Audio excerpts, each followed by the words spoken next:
Today's video, we're going to talk about teen-related anxiety and depression. This is part one of my teen health series.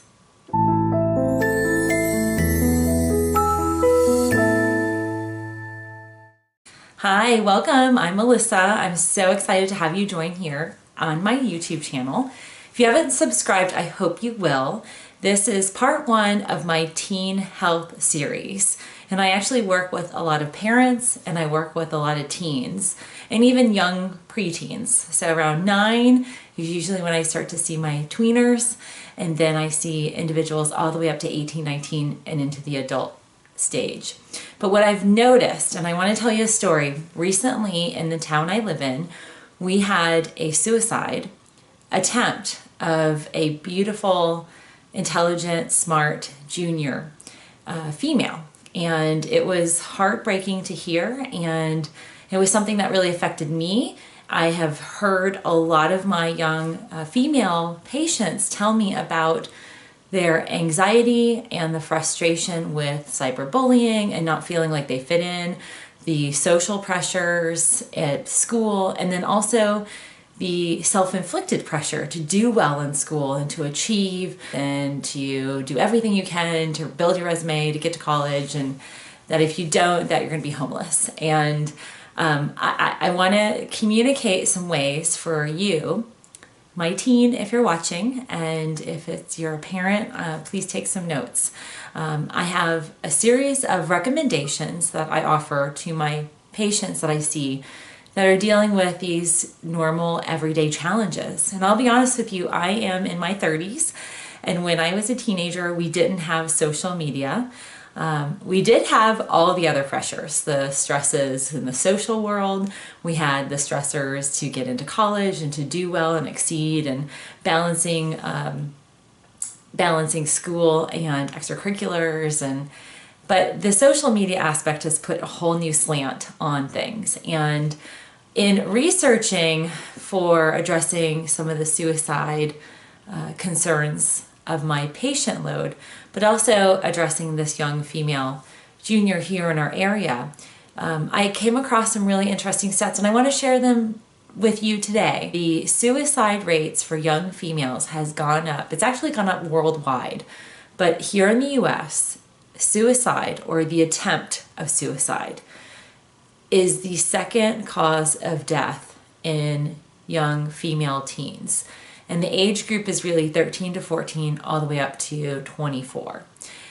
So if you're watching this video and you've thought about suicide, you have felt despair and loneliness and social isolation, you're not alone. And I can speak to you from personal experience in terms of feeling some of those social anxieties, and also working with other teens like yourself in balancing some of these things that are somewhat out of your control.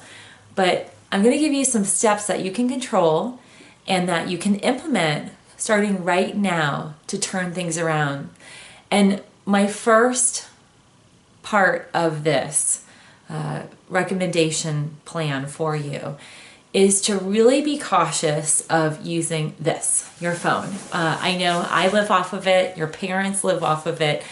It's your connection. I even have my own little social link on my phone, and it's something I look at all the time. But as a teen, it actually has significant impact on your brain and on your mental state.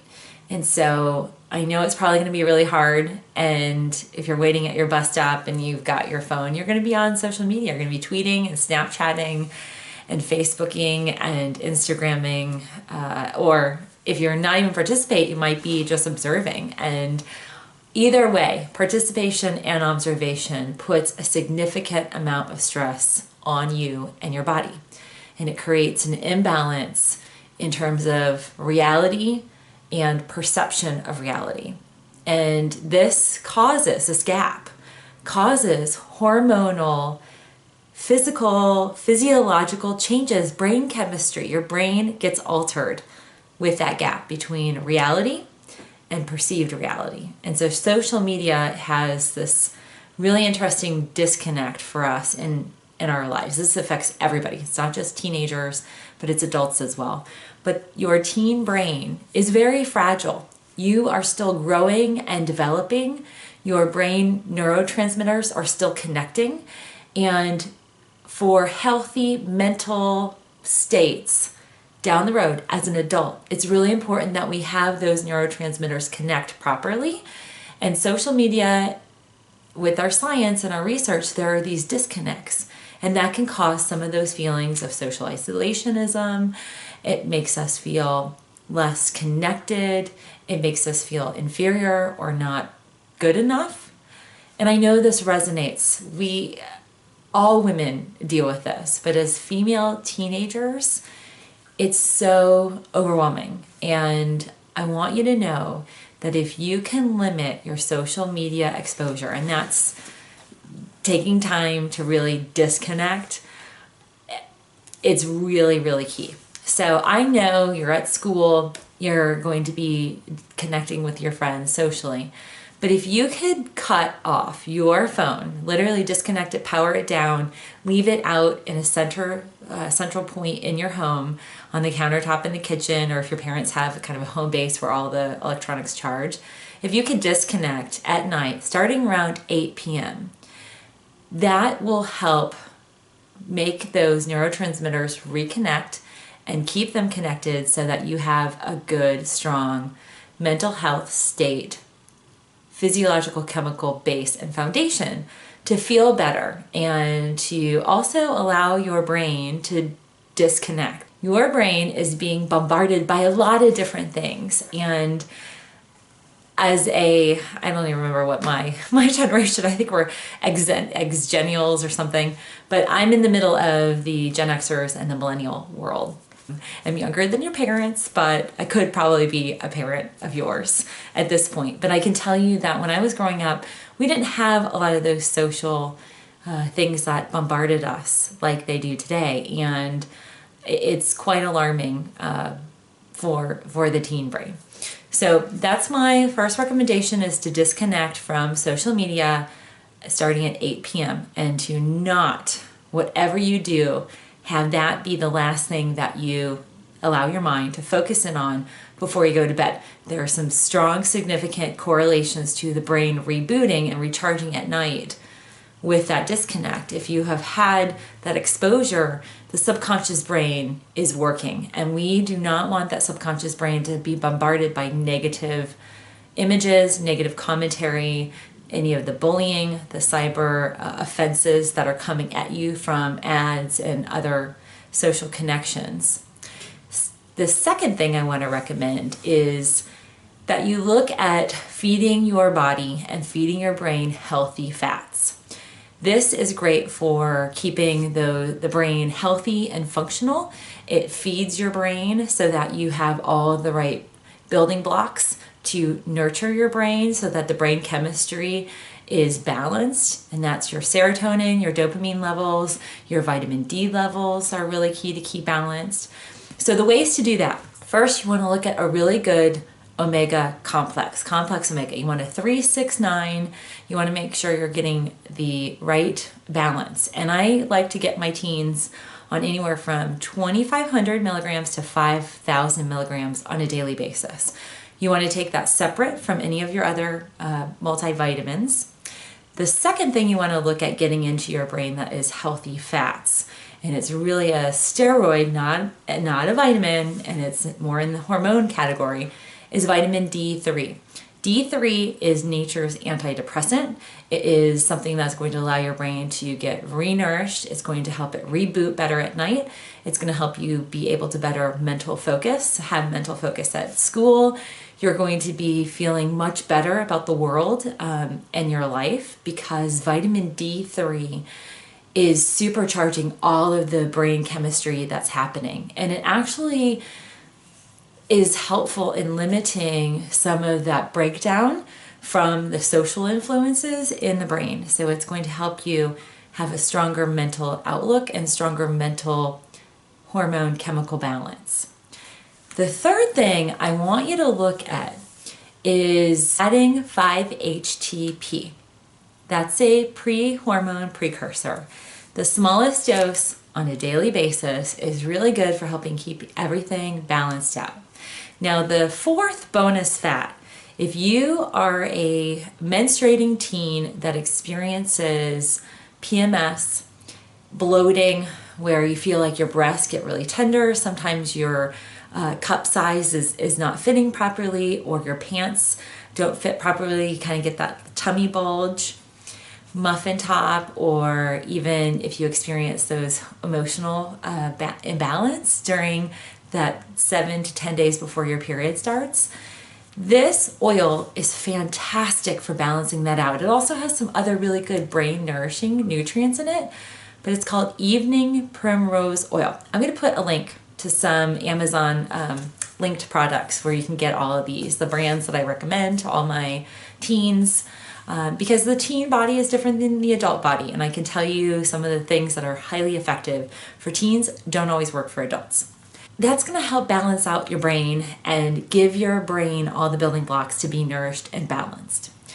The third thing to help minimize anxiety and even depressive states is to make sure you're getting your micronutrients. So that first start is really making sure you're getting a good whole food, micronutrient, vitamin dense supplement. And so basically you want to get your multivitamin, but you want to get it in a food-based form. Alive is a really good brand. Garden of Life is another one. They have teen-related multivitamins. Multivitamins are going to make sure you're getting all the nutrients you need in your body. I top that by adding a raw plant food-based B complex. And one of my favorite is the Garden of Life. They have a raw B complex. B vitamins are crucial for the brain. They help to make sure that those neurotransmitters are connecting. They're staying connected. They protect the nerve sheath. It's basically like a cable line. You know how you have a plug for your cell phone and it's that plastic outer part? That outer part is comprised in the brain, and it goes all the way down to all the electrical sources in your body, from your fingertips to your toes, all the way up to your scalp. That sheath it's necessary that we get B vitamin. That keeps that fully intact so that the nerves are not exposed, that we don't feel inflammatory responses. And B vitamins will give you energy. B12s are really great B that will boost your energy. The third thing that I always love to recommend on top of supplementation and limiting screen time is meditation. If you haven't gotten into yoga, check it out. You can YouTube it, you can download apps on your phone. It's really good for disconnecting and building up that internal mental mindset that can calm some of the anxiety, and it actually limits depression. It's amazing for that. You don't have to be athletic to do yoga. People of all ages and all body types do yoga successfully. And then I want you to check out on your iTunes playlist a gentleman, his name is David G, and I'll post a link down below. He's through a center called the Deepak Chopra Center. He provides some of the most amazing meditation tracks. Some are 5 minutes, some are 10 minutes, some are an hour. They're great when you're on the bus or not driving, but you might be in somebody's car. You can throw it in your earbuds or your Beats, and you can really get into this kind of meditative mindset. Meditation is a great way to boost your brain neurotransmitter strength, and then also to calm your nerves and to calm some of those hormones that are causing imbalance that can enhance those feelings of isolation, feelings of worthlessness, and even depressive states. I just want you to know that you are a beautiful being with so much potential and so much to give your community and your family and our world, that I don't want you to limit yourself with the emotions and feelings you're feeling now, because they're not temporary. And as an individual that's gone through her own emotional stuff, and I'm not going to bore you with that, but nothing is permanent, and life is always constantly changing and moving. And I promise you, some of the hardest times that most of us go through occur in middle school and high school. Those are such transitional times, and they're not defining times, if it makes sense. Like, you're not who you're going to be in 5 years and in 10 years. And so the good news is that this feeling and the stress and anxiety right now is temporary. It might not seem like that, and I'm not going to be one of those adults that talks down to you, but I do want you to know that this is not something that is going to be permanent. And so I don't want you to make a decision that is permanent, like life altering, in the way of attempting suicide. And with the local high school I had mentioned in the beginning of the video, this wonderful, beautiful soul had some issues. And one of the major issues, she was on an antidepressant. They switched antidepressants, as is the case. Some of the transition from one pill to a new pill causes feelings of suicidal thoughts and isolation and self-doubt. And she ended up attempting to take her life.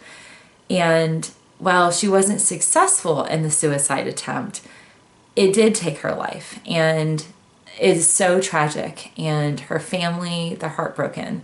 Her boyfriend who found her is beyond devastated and will always live with that.